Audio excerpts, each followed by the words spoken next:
Hi! Discoria here with another kit analysis video on the most Eastery of Sundays. There's really only one appropriate thing to say to introduce the newest banner, and that is every banner is bait. After being unable to control my summoning impulses and losing 7 tenfolds in the process of obtaining grace, I incorrectly assumed Cygames would give my wyrm and wallet at least 1 week off before the new FEH event began, but holy poop was I wrong. I woke up yesterday morning to the surprise of Hunt for Harmony Part 2 banner, which included both Lazry, a character I've been hoping for months would become playable, and Five Nights at Freddy's Disco Easter Bunny, whose name I'm not even going to try and say properly.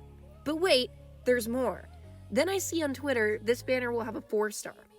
And after a quick look at the character art, I can confirm Gauld is one of the coolest 4 stars that has been released to date. This banner is hardcore bait for me visually. But that isn't why you're here. You're here to learn if their kits are anything worth writing home about. So, let's check it out. The 5-star character for this banner is Lazry, a character that appeared in a previous event called Flames of Reflection.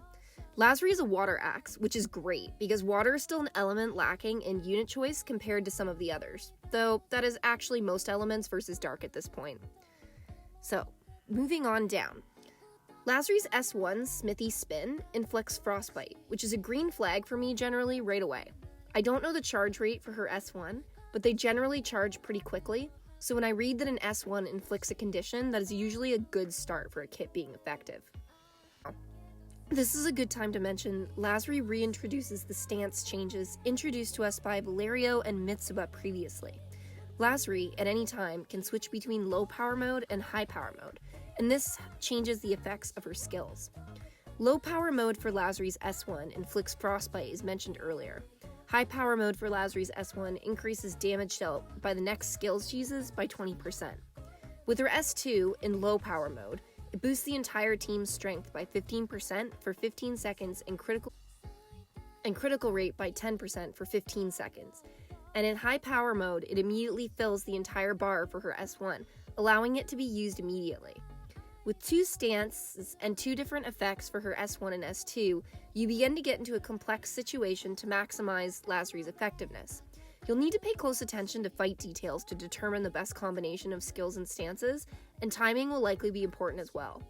Overall, the low power S1 and S2 mode seem to be the best basic choice, meaning you could likely stay in low power mode and she'd still be very effective in battle, in case you're worrying about how complicated her skill set seems.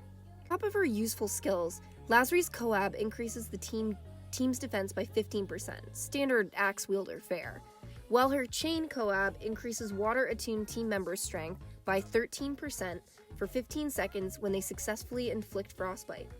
Frostbite is becoming fairly commonplace in new water character kits, so this strikes me as being attractive for a Chain Coab.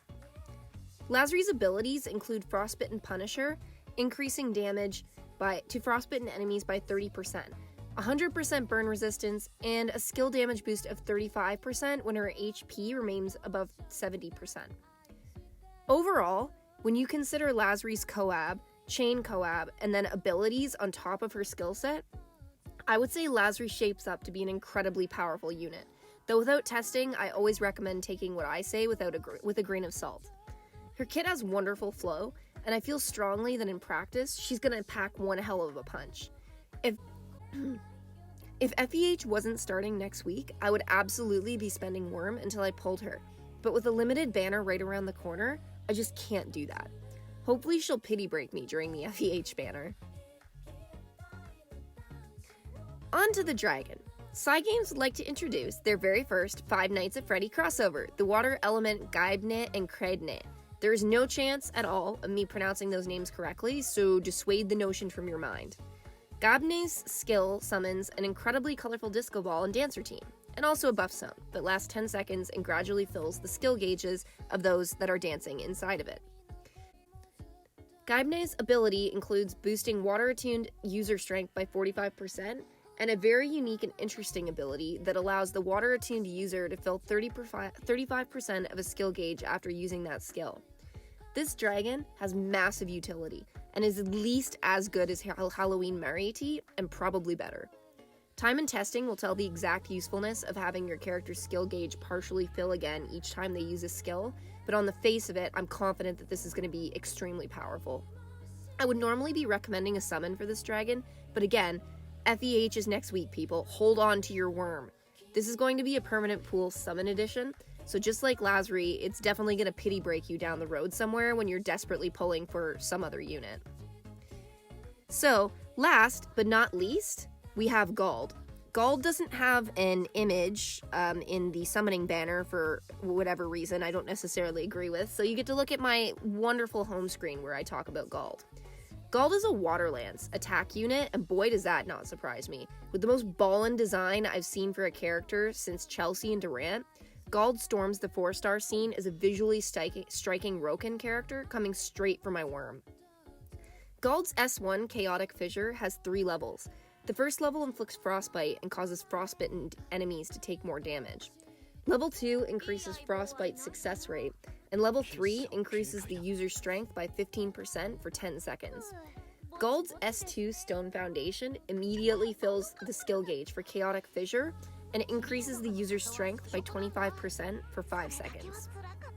Gauld's abilities include increasing strength by 10% when his health is over 70%, being 100% stun resistant, and increasing damage by 20% for frostbitten enemies.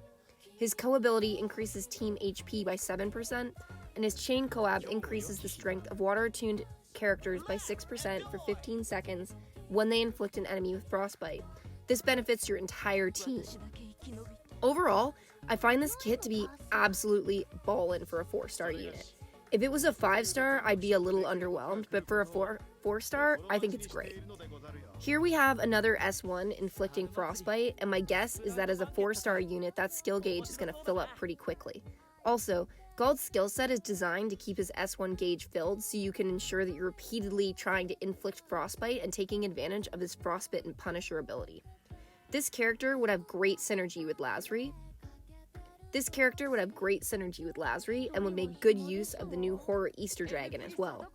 I'm very pleased that Cygames introduced a new 4-star, as I was getting worried that we wouldn't be seeing those anymore. But I am sad that this was released on a bait banner right before a new limited FEH banner. Ah well, gotcha life problems. I can't recommend summoning him right now, but hopefully he'll spook us all while we're busy summoning on the FEH Part 2 banner.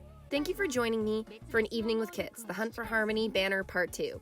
This is one hell of a banner, but as we all know, living that gacha life, every banner is bait. Hold out for just a little longer, everyone. FEH starts soon. Thanks for tuning in, and if you enjoyed my video, be sure to head over to my Twitch to follow and join us for fun streams. Talk soon!